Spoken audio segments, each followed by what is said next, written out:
Hey guys, Stealth here.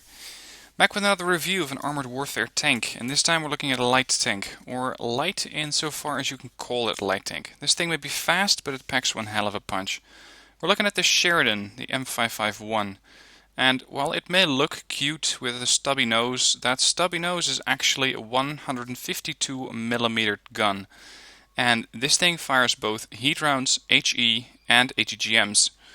Now, I usually use the ATGM or the heat rounds. I have a couple of ATGMs on the vehicle, mostly because you can bring 10 as a secondary ammunition, so why not? But more on that later. First, have a look at the tree line. We're in Shishkin's tree line, and this is high caliber light armor. You unlock this thing from the Scorpion, and the Scorpion isn't that much of a grind. There is, however, a main difference between these tanks. The Scorpion plays like a very fast light unit. The Sheridan is not that fast. It is pretty fast for a tank, but it is nowhere near as fast and agile as you may have gone accustomed to from the Scorpion. Especially once I start comparing these tanks, which of course isn't really fair, but it is something that you do need to consider. You're going to see quite some changes as far as maneuverability goes. The Scorpion has a lower top speed, but it reaches that top speed a lot faster. And you can see that the Sheridan goes up to 70 kph, but it needs 5 seconds versus 3.38 seconds. Now, comparing this thing to, for example, a T64 gives you a completely different picture. It accelerates in almost half the time that the T64 would need to accelerate to a speed of 61, to a speed of 32, meaning that the Sheridan can get out of dodge a lot faster. And being a light tank, it also gives you the special ability of temporarily increasing your engine output, which means a lot faster acceleration to get you out of trouble. And getting out of trouble is something that this thing needs to be good at, because it does not have a lot of armor. Your frontal hull armor is 65, sides 45, and 20 on the rear. And this means that even autocannons will have a very easy time penetrating this armor. As far as the turret's concerned, normally a turret is more heavily armored. This tank is the exception. It only has 40 frontal armor. So virtually anywhere that you shoot this tank, you're going to do damage. It does not carry any modifiers such as the other tanks do, so pretty much anywhere you shoot it, you're going to do a lot of damage. Now, looking at the tank itself, you can see that it does not have that many upgrades. You don't have any upgrades to your armor, but you do get some firepower upgrades. You start out with the 152mm M81 gun. Now this thing is not bad, but once you get it upgraded to the M81E1, you're going to see some differences. For example, the penetration value for this for this round doesn't vary that much. It's only 1mm, but your damage is going to be significantly upgraded by 30 to 40 points. You also start out with the Shillelagh missile ATGM. This is an anti-tank guided missile which at this tier is pretty potent. It's very quick, a lot faster than the swing fire missiles anyway. Unlike the swing fires though, it doesn't attack from the top, it attacks straight on to where you're pointing it. So that is something that does require it to have high penetration. And that's why the base ATGM already has a penetration of 500mm. Your damage though is not that good. It is only 415. And yes, that's still a hell of a punch, but compare that to the heat round and you're going to see that this thing does 470 damage, while sacrificing comparatively to the ATGM about 200mm of penetration. But at tier 4 and even tier 5 you just don't need to have 500mm of penetration. Having 316 is usually more than enough. You can also upgrade your HE rounds. Personally, I don't use them, but they can do a massive amount of damage of 500 if they penetrate.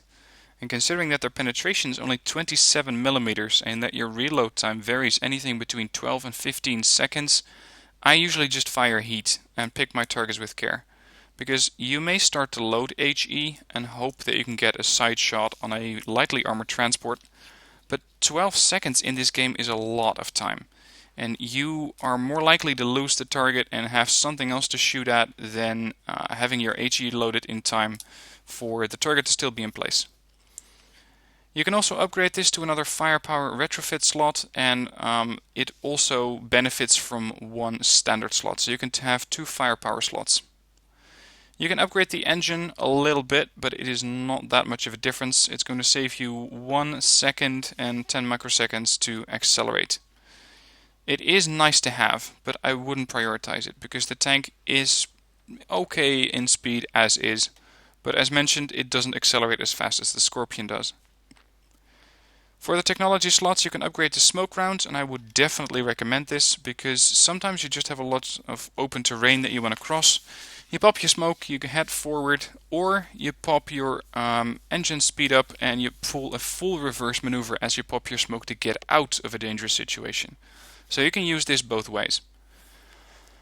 Then you have a rangefinder that improves accuracy by 10%, and this is pretty much a must-have for this tank. Same goes for the improved thermal. This is not really a must-have, but it's nice as it improves your spotting capability. And as you can see from the details, the spotting capability of this tank is rather good. It has a range of 423 meters, and you can upgrade this with technology, I believe. So for that, we're going to have a look at the tank in the garage and look at the retrofits. The first slot is a universal slot where I have fitted a advanced thermal sleeve to push that reload down a little bit, because the reload on this tank is not very favorable. Your reload is, let's see, I have to look that up here, sorry about that, 4.30 rounds a minute, which means they have a 13.94 second reload. That's quite long. This thing pushes it down to that 13.94 seconds. So if you don't have the thermal sleeve, you're going to be facing 6% additional reload, which comes down to anywhere between 14.5 and 15 seconds, which is relatively low. The ATGM is even worse. This thing is going to take 20 seconds to reload. Yes, it does a metric ton of damage, and it has a very, very high penetration, but your reload is too slow. And you have to be completely stopped to fire this, whereas the heat round, you can just fire this as you're moving at full speed. To make sure that my aim time is a bit better, and that's something that is also quite vital for this tank, as this 152mm gun just doesn't aim very quickly. You take 3.5 seconds. So in order to get that speed, I have the gyroscopic stabilizers on this tank to reduce my aim time by 7.5%. Of course, you can fit all sorts of upgrades here, whichever you prefer as they suit your playstyle. Now for the ammo, I briefly went over it already. I'm using heat. That's because I'm mostly taking this tank out in PvE, where you can virtually always find a weak spot on a target and just jam 470 points of damage through it. 360mm of pen is usually enough. Just make sure you don't really fire at the front side of a T64, because those things do start to have some defensive measures against shape charges such as the heat rounds. Same goes for the ATGM, but these things are classed as a secondary weapon, so they don't interfere with your ammo loadout as far as primary is concerned. So I can take anywhere up to 32 rounds in a mix of HE and heat, and I can just take 10 Shell Light missiles on the side. Now, other than that, what you need to know about this tank is that since it is a light tank, if you are zoomed in, and you are, so say you're fully aimed, if you move backwards or forwards, it does not create a penalty for your aim targeting. So I can be fully aimed, I can pop forward out of cover, fire my heat round and pop back in. And that's something that the light tanks usually do very well, and this tank is no exception. Other stats, DPM on this tank is seemingly low, but I found that frequently in PvE you just do maximum damage, and somehow that always puts me at or near the top damage dealers in my team. Hit points is not very favorable for this tank. Same goes for the armor. As I discussed, you do not want to get hit. If you're spotted, you want to get the hell out of there. Your gun depression is 8 degrees, which is pretty good, but you're not going to be peeking over a hill very quickly. So just make sure you can go around a bit of cover, fire and pop back in, because the moment you start to turn your turret, that aim penalty actually comes into play again, and it takes another 3.5 seconds to aim your gun. Also, this tank is not the most accurate. The accuracy spread is 0.21, and especially at longer range you're going to notice this, where you may be focusing fire on, say, the lower frontal plate of a tank, trying to go with heat through it, and instead you end up hitting either the turret or the upper frontal plate, which is usually much more heavily armored. Anyway, done with the chatting, let's go into a PvP match to show you how this thing performs.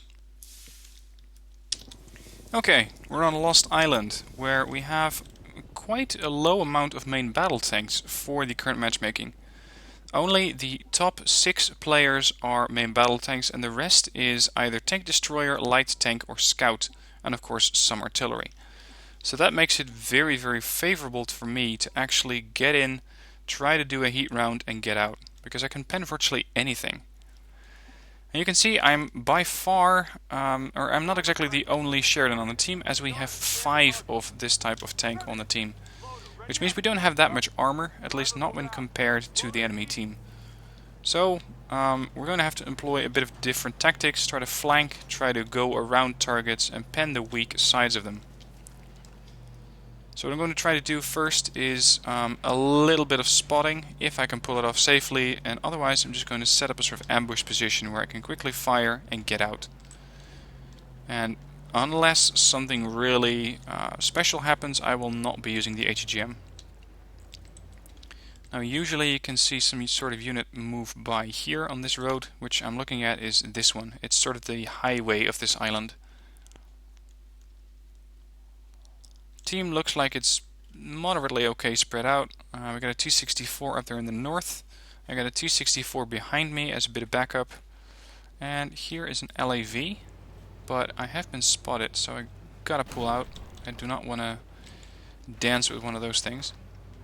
And I took a bit of ramming damage from the 264 behind me. You can see I'm pretty much a frontline tank now, which is not what I want to be.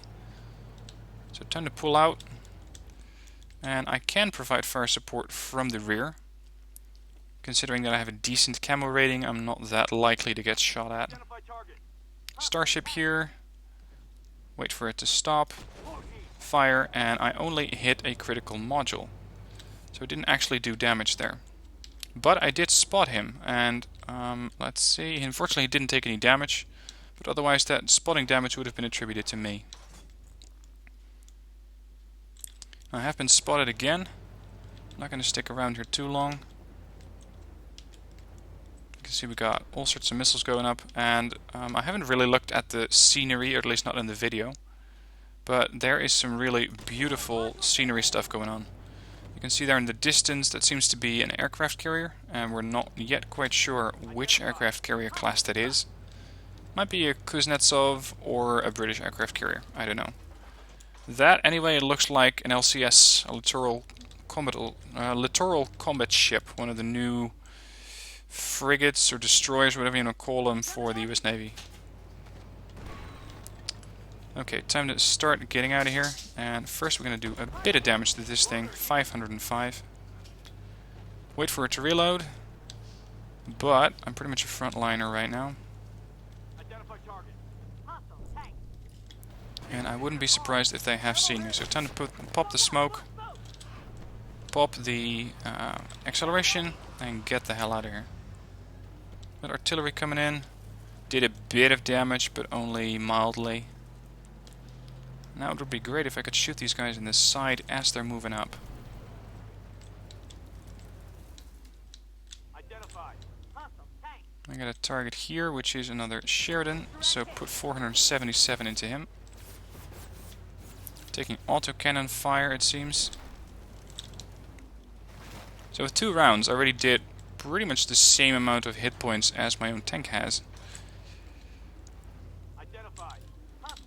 And unfortunately, another a Starship managed to put me out of my misery. So sometimes you get matches like this, and I gotta say I messed up pretty badly here because I was not getting out as fast as I should have. But then again, I'm just showing you this tank as I play it, which as a pretty average player, I don't consider myself really good at this game. This is what I think the average Joe will get out of this tank. Okay, I'm going to pause it here and wait for the tank to get out of battle so I can show you another gameplay. Okay, the results are up, and even while doing only 982 damage and getting 8 spotting damage, spotting 8 targets and getting 618 spotting damage, I still got 2700 XP for this victory, which of course I didn't really do a great part in. I just delivered 980 damage, did a bit of spotting, and died relatively quickly while doing a bit of module damage, but that doesn't really do anything for my team. So, you don't really have to do that well in this tank to get quite a bit of XP. Now, a bit of a disclaimer, I am using premium, I'm not using a booster currently, but I do use the Maximilian Koenig Commander, which gives me 10% more XP on the vehicle. Now, the gameplay mode that I'm using this Sheridan mostly in is PvE. So let's open up a PvE, go into a medium contract, and show you how much damage this tank can do in situations such as that one. Okay, we're doing Operation Onyx. This is a medium PvE match, and I'm teamed up with a couple of randoms. We got one tank destroyer, and 2 armored fighting vehicles. And Operation Onyx is the map where you have to defend the train from being robbed. I think that the train's in pretty bad shape as is, but we can at least fight off the bad guys. This map is pretty ideal for a Sheridan, because you can quickly pop in and out of cover. What it's not really ideal for is a Sheridan, for a Shilalac missile, because those things are a bit slow for the type of terrain. So I'm just going to stick to my, whoops, sorry for crashing into him. I'm just going to stick to my heat rounds and try and blow this thing up before it becomes a threat. 360. You can see acceleration on the tank is okay, but it's not as fast as the Scorpion. First we gotta defend this area down south. I was intentionally not taking that truck out because a BMD with a 6-second reload can do that a lot better than this tank with an 11.44 second reload. The BMP up here doing 398 damage. I did take one round in return from him, but that only did 135. AMX-10P here. I would like that thing to come out of hiding. There's even a BMP-2 backing it up. Maybe I can get a good shot into him. Oh, this is easy. Thank you very much. 411. Popping out. You can see that my aim circle doesn't increase or decrease in size as I'm going backwards and forwards.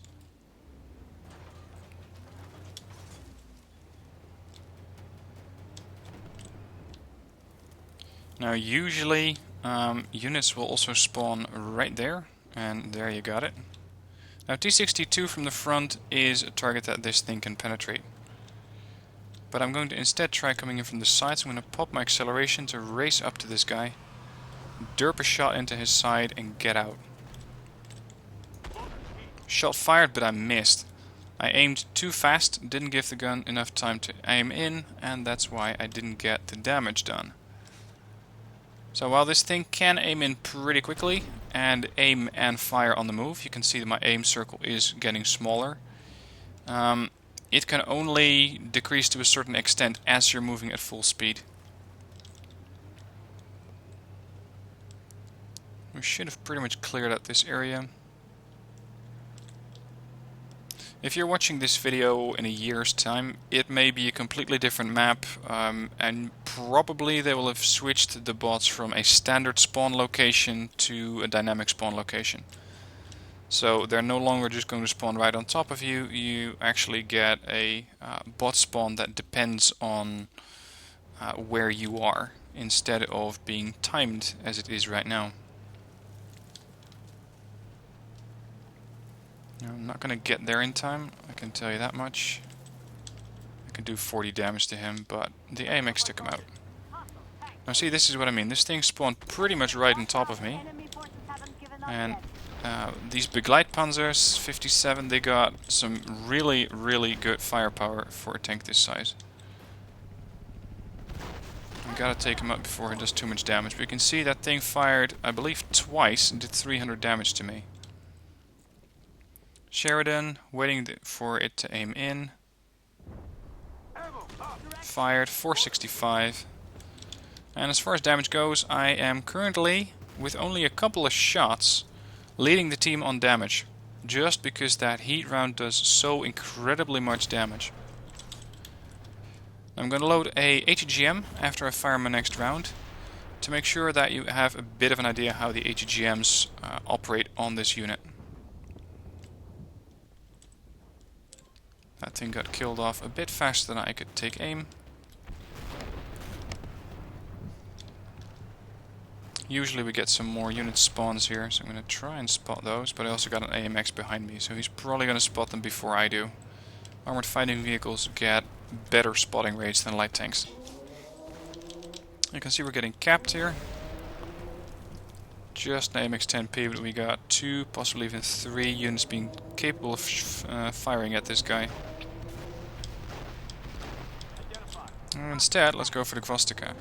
Now I have noticed something weird. I can fire this thing and do 200 damage. It seems that you just cannot one-shot targets for some reason. Not sure why, but that's my observation so far. Okay, I got the ATGM loaded. You can see it takes an immense amount of time. And other than that, I have to be still to fire it. And I did a wonderful amount of 2 points of damage. So the ATGM, it is not really that useful in a situation such as this, where targets are going to pop up and die really quickly. In PvP, it could be useful, but I have pretty much never used it. Got hit by Artie there, pretty much in shotgun mode.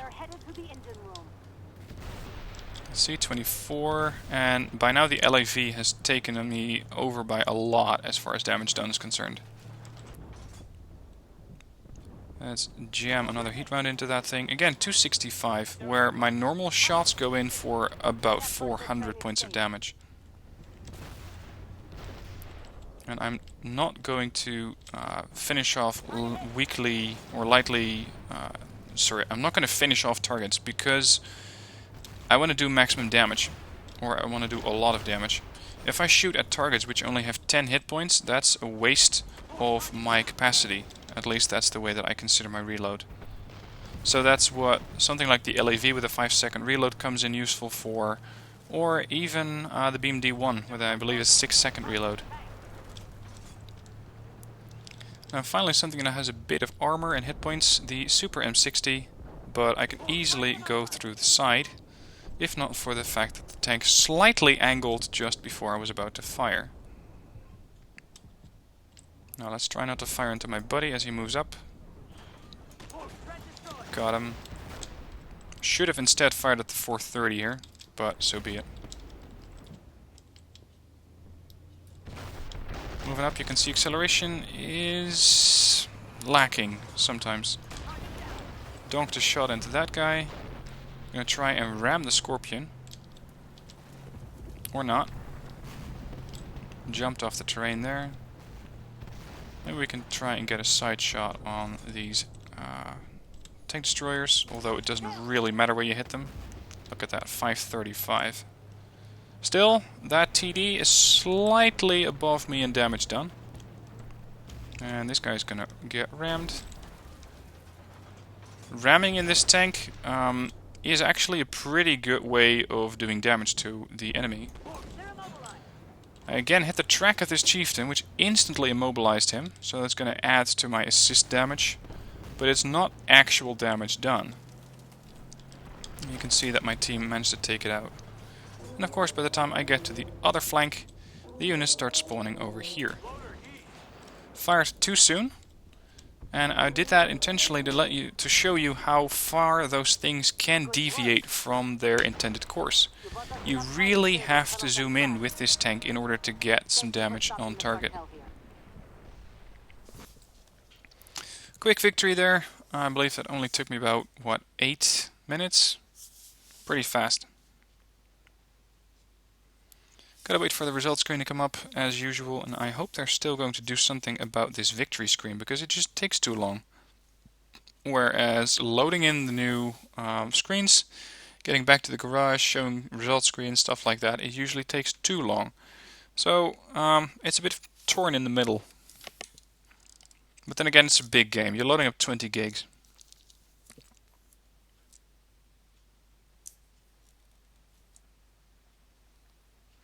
Okay, 1500 XP for that. Again, disclaimer, I am using the Maximilian Koenig commander with 10% additional XP income, so I suppose you could say 1320 would be more realistic.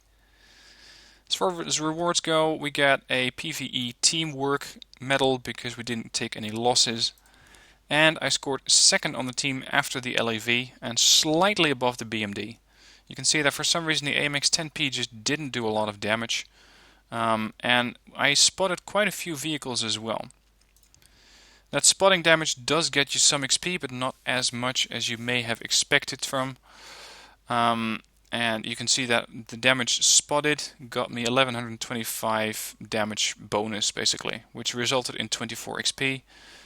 And immobilization, that was the chieftain that got tracked, which resulted in 886 damage to immobilized vehicles. So, that's the Sheridan for you. I hope you have a bit of an idea of how this unit performs. It is not as fast as its predecessor, the Scorpion. I think it's a nice tank to play, and I hope that you got familiar with it, because the grind from Tier 3 to Tier 4 may not be that long, but at Tier 4 you're going to have to start getting a lot more XP to get to Tier 5. And the Tier 5 it takes you 64,000 XP in order to get there. So this tank is going to stick with you for, depending on how well you perform and whether you take XP bonuses or not, anywhere between, I suppose you could say, 45 or 40-ish and 80 battles. If you're really unlucky, you're going to be looking more at 80 battles. I'm looking forward to getting the new one, which is the Begleitpanzer 57, and more on that as I get it. But for now, I'm going to continue grinding it. Hope you found this review useful. If you have any specifically great gameplay with the Sheridan, I hope I can show you that soon, but the replay system hasn't been introduced yet at this stage, so I'm afraid you cannot send in replays yet. The moment that starts to go live, I'll put up a video telling you how to do that, so you can send in your videos and get it featured on my channel. And then I hope to be able to show you some better content and some better gameplay of the Sheridan. Because while I do decently in it in PvE, my PvP performance in this tank isn't always that great. Anyway, hope you enjoyed. If it was useful to you, please sorry about that. Please hit like. If you have a question about it or a notification or subscription, leave it in the comments and I look forward to hearing from you. Thanks for watching. I'll see you next time.